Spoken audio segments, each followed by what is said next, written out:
Sharpshooting with Sean Ellis, where the ball never stops bouncing. We're talking hoops, hustle, and everything in between. Breaking down the games as they happen on the court. Now, I know it's been a few weeks, guys. I've missed you guys, but we are back as the season's ended. Another spring season. This is our probably together. This is our seventh spring season together. And in Cyprus this is our sixth spring season together, and maybe 9 spring seasons altogether for me, and some of you guys as well. We made it through it. We got some new teams making a lot of noise, but as the season kind of wore on, we kind of did start to separate themselves a little bit, but there are a lot of teams who kind of start to make some noise down the stretch that have really made things very, very, very interesting. Now, as we get to it, the seeding, the way it turned out to be, as I go through here, we had obviously number one, Cellulose. They went undefeated, 8-0. Tackle season by Jay Drew, Mitch, and my guy Mateen. Now, think about it. I said those three guys' name. Jay Drew had such an outstanding season that you kind of forgot the season that those other guys had. But overall, they were the most dominant team, and right now they are our favorite.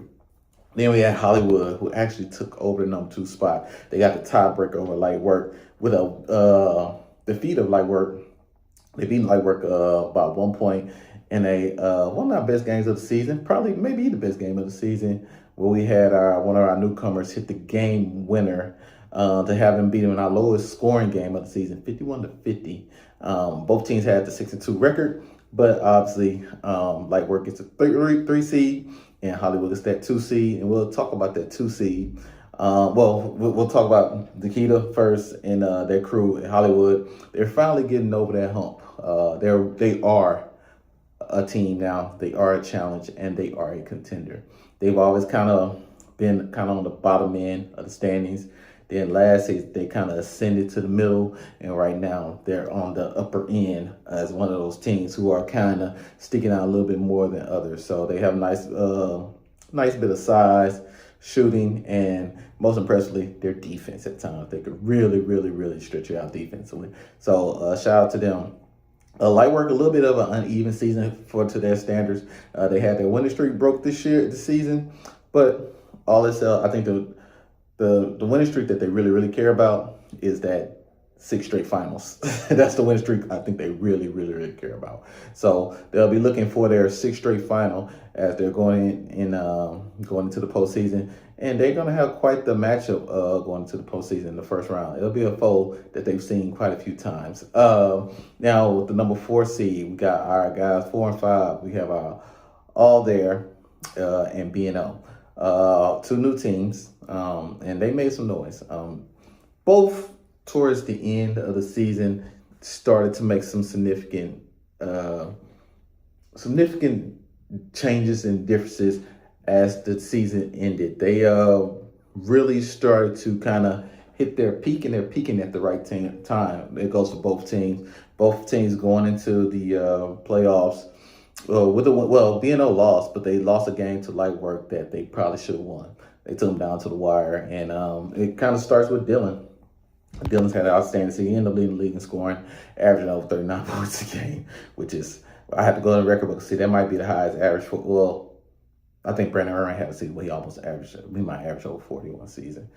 But, I mean, again, they've been, it kind of comes down to Dylan and Cam for them. When Dylan and Cam are playing very well, Cam's averaging 27 a game. So you got Dylan averaging 39 a game, Cam averaging 27 a game. You know, that's a tough 1-2 punch. And then when they're playing defense and they're protecting the rim, they're going to be a tough team to handle. And when you look at All There, it comes down to Jarvis. Jarvis with an outstanding season, averaging over 30.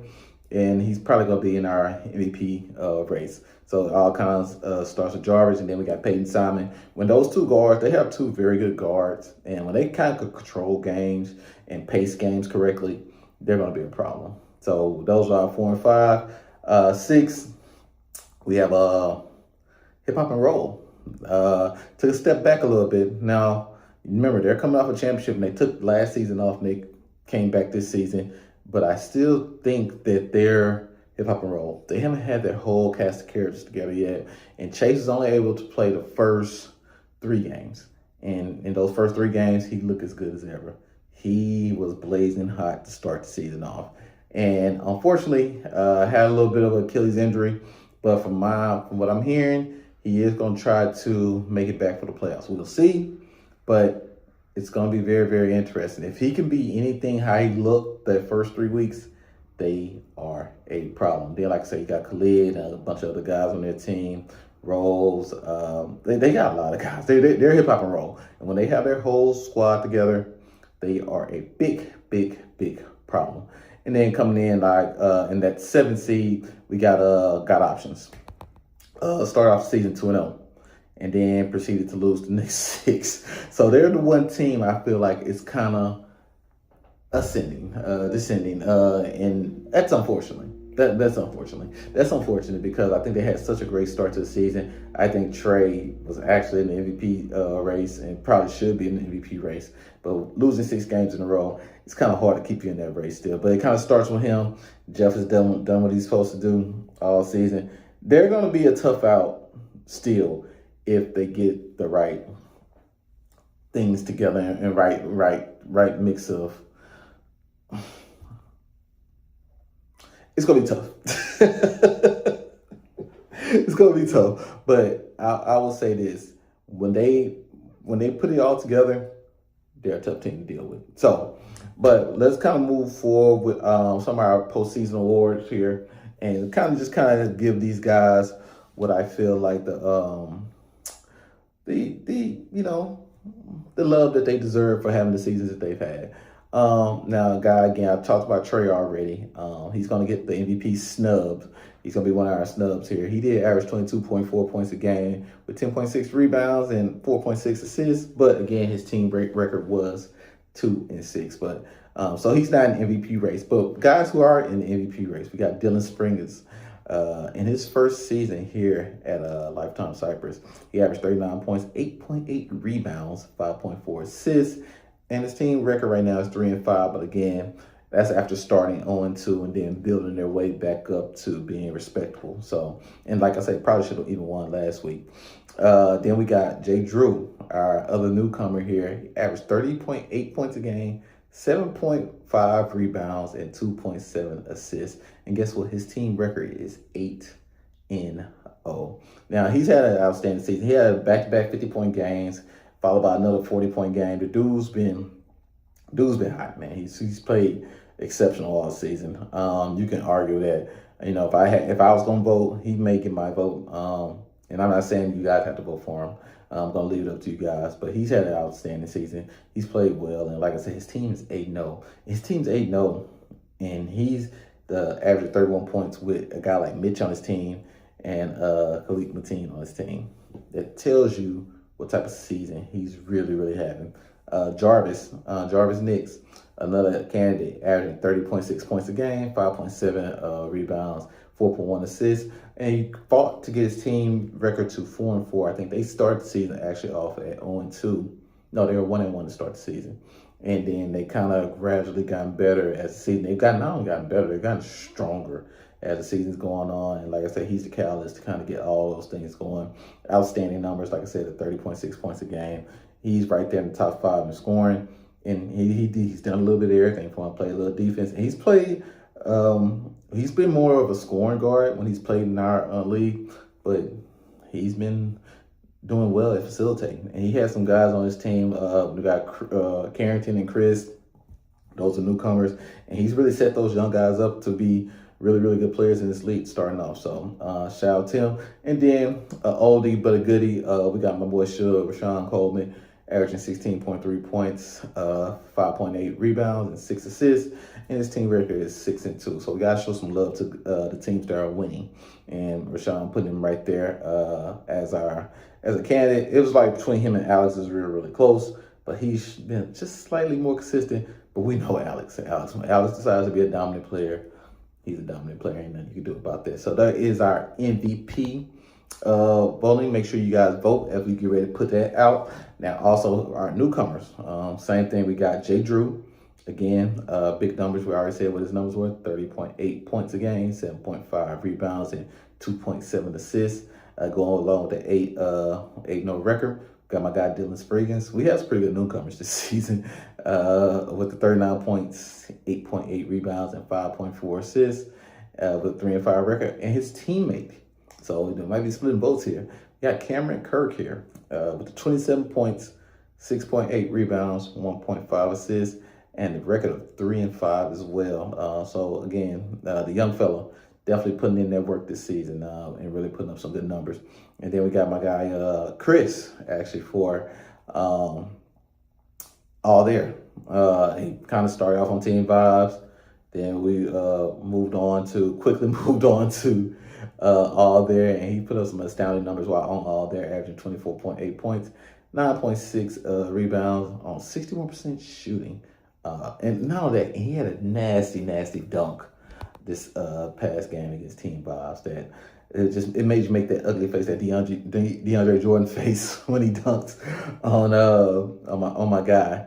But I don't want to get too off subject here. But Chris with a nasty monster dunk this past weekend for Team Vibes. But he's been, that's why I say not against Team Vibes, but like I said, he's put in a season to go along with Jarvis. Well, all there can be a problem if you don't take them serious. Okay. Defensive Player of the Year, Josh. Again, 2.4 blocks, 5.9 defensive rebounds a game. Again, we've said that he may be the Defensive Player of the Year GOAT here at Cypress. So he's going for his 4th Defensive Player of the Year. So that'll be a record. So shout out to Josh. We got Dave Eaton averaging 8.4 defensive rebounds a game to go along with 1 steal a game. So old school Dave putting in that work defensively. He's definitely had some matchups this season where I think guys looked at him and was like, oh, this is guarding me. And they kind of attacked him, and he held his ground. So great defensive season for him. And then Shug also with 1.7 steals a game with 4.5 defensive rebounds a game. And the defensive rebounds are always important because they not only stop you from getting an extra possession, but they also start your fast break a lot of times too. So shout out to those guys. Again, outstanding seasons for them. And those are our awards for our MVP, newcomer, and Defensive Player of the Year. Make sure you guys go and vote. Now, I know you guys have been waiting on this. My predictions for this week of the playoffs. And I will say this. It's going to be very interesting, but I do feel like all the games are going to be close. That's even including the 2 versus 7 game. We have Hollywood versus God Options. Now, it comes down to Trey. If Trey can, I ain't saying Trey, I'll go out there and score 40. But if he can be efficient while also doing the things that necessary defensively, because I think they got enough defense where I think they can handle the situation with Hollywood, then I think it will be competitive and they have a shot. But at the end of the day, Hollywood has a lot of guys, man. They got a lot of guys that can hurt you between Q. We got last year's MVP and Scooter. They got Shaq. And then, like I said, when they bring Nikita in, I mean, they're a tough out. So, obviously, Hollywood's a contender for a championship. They're not just looking to get past the first round like they may have been looking in the past seasons. So, and I'm going to agree with that and go with Hollywood 74-70 over God Options. Now, our second pick of the night, and that's in the 9 o'clock game. That's actually the middle game. So let's go to our 10 o'clock game here. We got Light Work versus Hip Hop and Roll. Battle of the fittest, right? These two teams have been responsible for eliminating each other for the last 5 or 6 seasons. So every time Light Work's been eliminated, it's been because of Hip Hop and Roll. Every time Hip Hop and Roll's been eliminated over the last 5 seasons, it's been because of Light Work. Well, last 4 seasons, it's been because of Light Work. So it has to be one or the other. Only one can survive. And who knew they was going to... We figured they would run into each other again in the playoffs. We just didn't expect it to be in the quarterfinal in the first round. So, yes, they will meet each other in the first round. Both teams kind of haven't had, to their standards, had uneven seasons. But we got another newcomer in Ivy. And I think he'll be a big difference maker for hip-hop. But like it comes down to it, if Chase is there, Aziz is there, Khalid's there. Hip hop can get him. Hip hop can definitely get him and prevent light work from going to a record 6 straight final. But I'm not gonna be that optimistic. I'm definitely gonna pick light work here, but in a very close contest, 76-75 light work. I think it's just gonna be a lot of with Rob there, with Trey Barber, along with AD and what he can do, and Shug, who's an MVP candidate, and of course Alex, who takes it to another level in the playoffs. I'm going to give them the slightest of the slightest edges, but it's a good chance to beat the game of the night. And because they can't have a bad game. They've never had a bad game against each other. So we're going to go light work here, 76-75 in a very, very, very close game. Last but not least, we got All There. This is going to be the 8 o'clock game, first game of the night. All There versus B&O. And this has the potential to be maybe the game of the night too, because I think what we know from Cam and what we know from Spriggins, Dylan, those guys can put it up. They can put it up. But it's going to really come down to those other guys being able to play defense and rebound. And can they do enough of that to possibly get All There? And I actually believe they can. With them being the 5th seed, this would be the quote-unquote upset of the night. I'm going to take, even though they have Jarvis has had an outstanding season. Me personally, I feel like this is his best season at Cypress. With him even having that season, I'm still go ahead and pick All There here. Well, B&O here, 78-76. I kind of like how they ended the season slightly better, not by much, but slightly better. And I think it's going to be them taking this one. So those are my predictions. I think it's going to be an outstanding first round of playoffs, and I mean, you guys deserve it. I really appreciate the hard work you guys have put into this season, and like I said, I think it's gonna be a lot of fun. But live here from unknown space, Shuan Ellis, I'm out.